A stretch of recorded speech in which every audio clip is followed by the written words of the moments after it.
Tere kõigile videomonteerimise huvilistele. Täna me räägime siis hägustamisest, sellisest lihtsamast variandist, kuidas siis mingisugune objekt või siis autonumber näiteks või mingisugune kirjutis või mingi logo on ju, et milleks sul näiteks mingit autori või näitamisõigusi ei ole, eks, või siis no, nagu ma ütlesin, et autonumbrid kellegi võõrast autonumbrit näidata ei taha, ei tohi, eks, et kuidas käib siis hägustamine. Seda tüüpi hägustamine, mida ma täna teile näitan, on siis tõenäoliselt üks kahest või üks kolmest õppevideost. Hägustamist ma näitan, kuidas seda käsitsi teha, aga mingil hetkel on vaja teha siis seda motion tracking ehk siis liikumisjälgimist, eks, et kasutada liikumisjälgimist, et ei peaks nagu neid nupuklikke nii palju tegema, et saab nagu automatiseerida, eks, aga selle automatiseerimisel on ka mingisugused teatud miinused, eks. Siis täna ma näitan lühikese video peal, kuidas käib hägustamine siis käsitsi. Et kõigepealt tõmbame siis töölauale materjalid, võtame siis selle jupi, mida on vaja hägustada ja hakkame siis pihta. Et kõigepealt hägustamise jaoks teeme siis sellest materjalist, millist osa me tahame hägustada, teeme siis koopia. On võimalik siit nagu siis selle pop-up menüüst seda koopiat võtta, eks, või siis Ctrl-C-ga. Nii, mina teen Ctrl-C-ga ja selle jaoks, et hägustamist hakata teostama, on vaja teha veel üks videotrack. Et võtame samamoodi siis mina klikin siis selle parema hiire nupuga selle tumedale alale ja lisan siit insert video track. Niimoodi. Ja nüüd seda, mida me kopeerisime, peame siia üles kopeerima, siis nagu pastima, siis kleepima. Niimoodi. Siit me võime julgelt kohe eemaldada selle heliraja, sest see helirada pole vaja dubleerida. Ja kustutame siis selle heliraja ära. Ja teeme Ctrl-S, ärge unustage kunagi teha Ctrl-S, sest kui teil ikka see Vegas Pro 17 ei reageeri ja te peate sulgema ja teil on Ctrl-S tegemata, siis see on kohutavalt närvi ajav. Niimoodi. Aga ma igaks juhuks pean ühte asja veel näitama. Praegu mina näitan teile hägustamist kogu selle, palju siin on, mingi 18 sekundit selle videomaterjali peale. Aga kui teil on pikk videomaterjal, näiteks ma võtan selle siit videomaterjali siit, eks. See on nüüd see, kus ma juba lõikasin välja, on ju. Nii, tõmbame siis kokku poole. Vaatame, kust mul see materjal siit pihta hakkas. Et sisuliselt, kui see materjal hakkas mul siit pihta, siis ma pean siin tegema spliti. Niimoodi. Ja kui ma tahan kogu seda materjali nagu alles jätta, ma mõtlen, et mina kustutasin lihtsalt selle esimese poole ära, aga kui ma tahan seda materjali alles jätta, siis kogu eelnevat materjali ja mul on hägustada vaja ainult sellel territooriumil, eks, sellel alal siin, siis käib see niimoodi, et läheme siia ligemale, eks, nii. Ja nüüd siis teeme siit ka spliti ja siis kopeerime täpselt samamoodi, nagu ma teile eelnevalt selle kopeerimist näitasin, kopeerime selle jupi ülesse ja jätame kõik selle materjali alles. Et mina siis kustutan selle materjali uuesti ära, mis ma siia just kleepisin.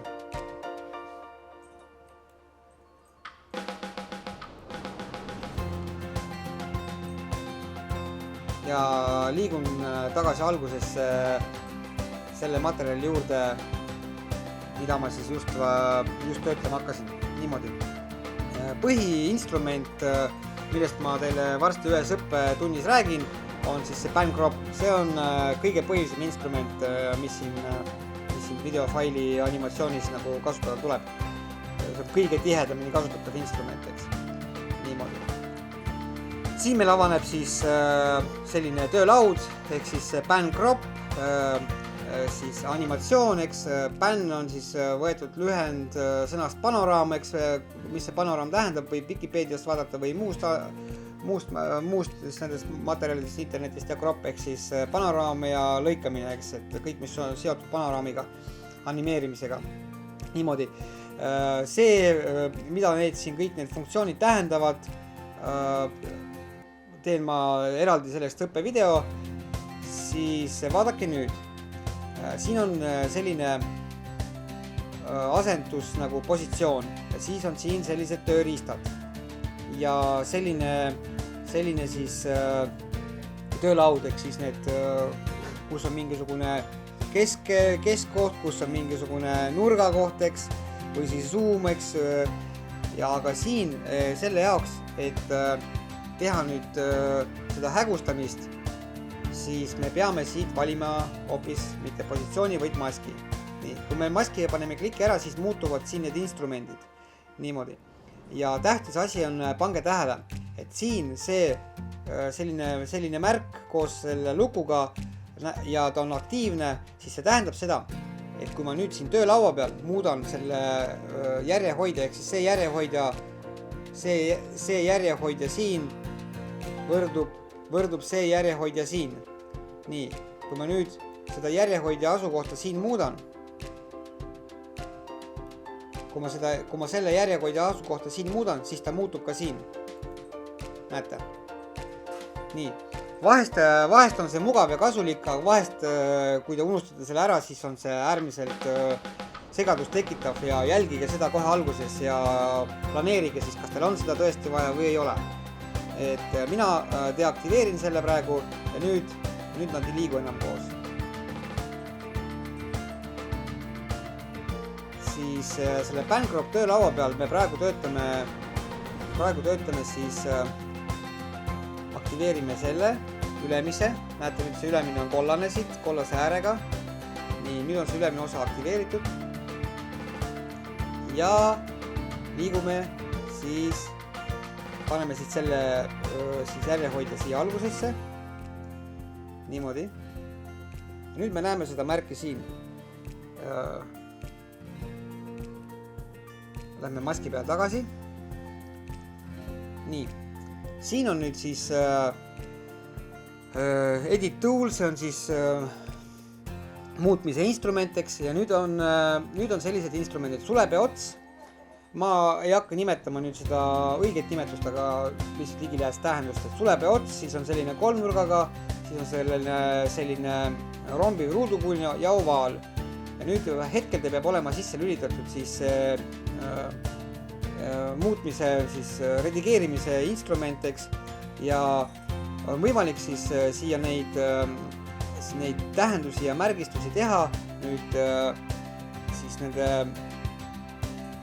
sulepeotsa instrumentidega, siis selle rombikujulise ja siis ovaali. Et see ovaal ja rombikujuline lihtsalt annab sellised täpsed jooned, et lihtsustab mingil osal seda töötlemist, eks. Aga no teeme näite. Võtame siis selle rombikujulise ja me tahame muutma hakata nüüd seda märki ja tõmbame nüüd niimoodi. Näete, tuli korralik romb, eks. Ja nüüd on see romb siin olemas ja selle rombi sisu hakkab nüüd siis muutuma häguseks vastavalt järgmistele käikudele. Aga kõigepealt me peame terve selle raja siis ära märgistama, et me tahame just seda rombi asukoha järgi tahame hägustada, aga kuna me nagu nägite, siis liikumise pealt liikumisega see asukoht nagu muutub, siis me peame edasisi käike veel tegema. Tõmbame selle raja siin pikemaks ja nüüd hakkame vaatama. Paneme selle kursori kinni.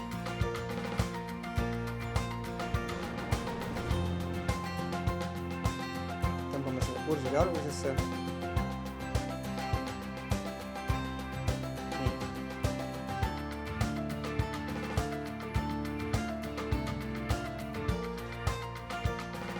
Kui me teeme seda natuke suuremaks, eks, ja endal lihtsalt natuke lihtsam siis. Ja nüüd, vabandust veel, teen sammu tagasi. Ctrl-Z-iga. Niimoodi.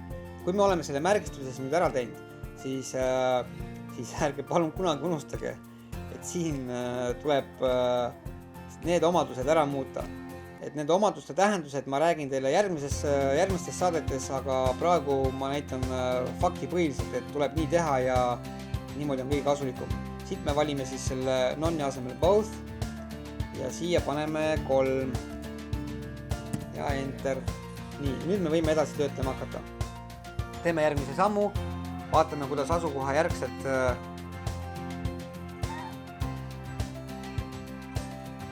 kuidas ta asukohta nüüd muutis või siis muudab.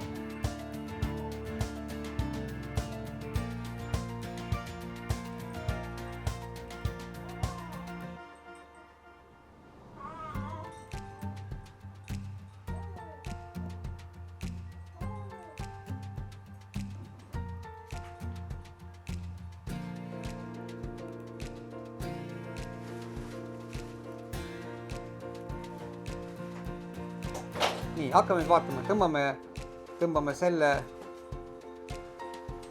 sellega pildi lähemale. Jälle kadus ära, see on jälgige kogu aeg, et see peab sees olema.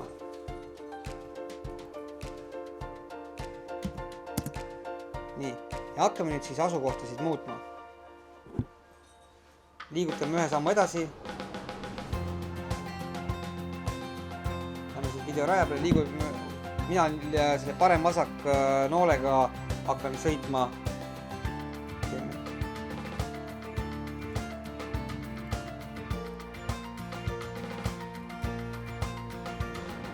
Nii, parem-vasak noolega siis. Teeme esimese sammu. Nüüd see ruut mahuks siia sisse. Teeme teise sammu. Enam ei mahu, peame liigutama. Teeme siia märke. Ja liigutame selle siia alapoole, selle rombi.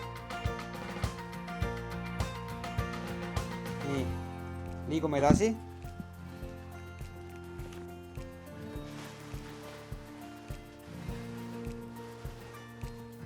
Liigume edasi. Jälle muutus asukohta. Teeme siia rombi.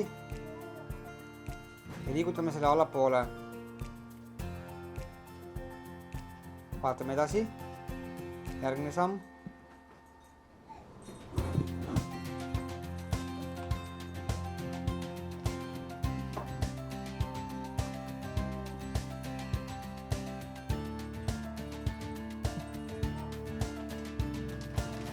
Jälle liikus allapoole.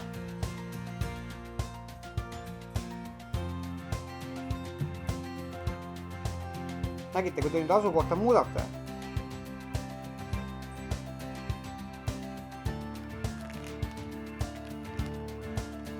Natukene hakib arvuti jälle. Kui te seda asukohta muudate, siis üks moment, ma nüüd demonstreerin teile. Kui ma nüüd siin peatusin ja ma seda asukohta hakkan muutma, siis see rombike tekib siia ise.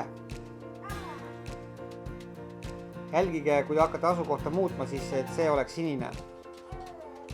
Jälle asukoht muutus. Liigutame. Niimoodi me hakkame seda asukohta muutma. Järgmine asukoht.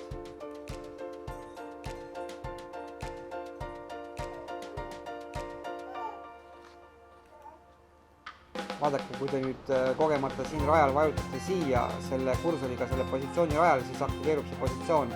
Siis ta hüppab nagu üle, et te peate jälgima, et kui te muudate kursori asukohta või ta aktiveerite, siis te just selle positsiooni liini peal seda ei tee.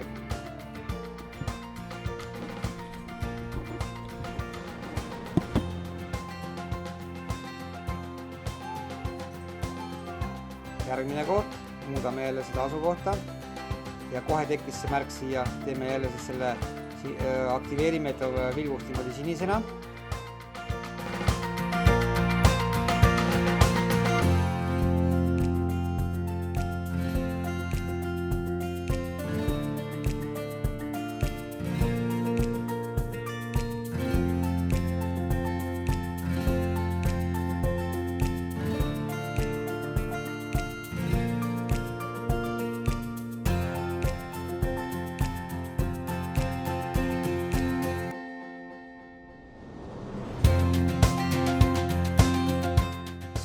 selline täppistöö nagu, et siin on vaja palju teha, eks. Mina tõmban siis selle rombi praegu suuremaks. Tõmban siia allapoole. Nii. Et siis liikumine ei pea olema nii täpne, eks. Ja nüüd siis lähme edasi. Näete, jälle ta ei vilgu sinine oranž, eks. Peame vilkumaseks tegema.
Ja nüüd on meil siin kõik ära seadistatud. Nüüd teine samm, mida me peame tegema, ehk siis siiamaani hakkab see olema praegu hägune, siis kui me teeme järgmise sammu, nüüd sellest hetkest alates on see hägusus maas ja hakkab olema kõik uuesti aktiivne. Järgmine samm, nüüd me oleme ettevalmistused ära teinud, järgmine samm on siis, paneme selle, siit on võimalik siis neid pluginaid siit valida, eks. Aga mina valin teisest kohas, võtame siit Video FX, niimoodi. Nüüd vaadake. Siin on siis mitmed kaustad, igasuguste erinevate pluginate kaustad. Võtame siis selle Vegase kausta lahti ja siis on siin erinevad hägustamise võimalused. Näiteks Blur. Siis on Defocus, Deform ja Linear Blur, eks. Mina valiksin Pixelate. Kui me valime siit selle Pixelate, avaneb sellised šabloonid, tõmbame ühe nendest šabloonidest nüüd siia sellele töödeldavale õppematerjali peale. Niimoodi. Mina tõmbaksin siis siit 800 kuni 800 ja paneksin siis kinni. Ja mis siit tuli? Hakkame vaatama. Paneme siit selle järjehoidja algusesse. Paneme käima. Näete, nüüd kogu see märk on nüüd sinnamaani hägu. Niimoodi see hägustamine käib. Ja järgmiste tundideni, kus ma selgitan siis seda motion tracking ja ei peaks seda käsitleda seda tööd tegema. Seal on natukene keerulisem, seal peab natukene täpsemalt neid punkte sättima, et ta ei läheks, et see hägustamine ei kanduks siis teiste objektide peale üle, aga seda siis järgmine kord.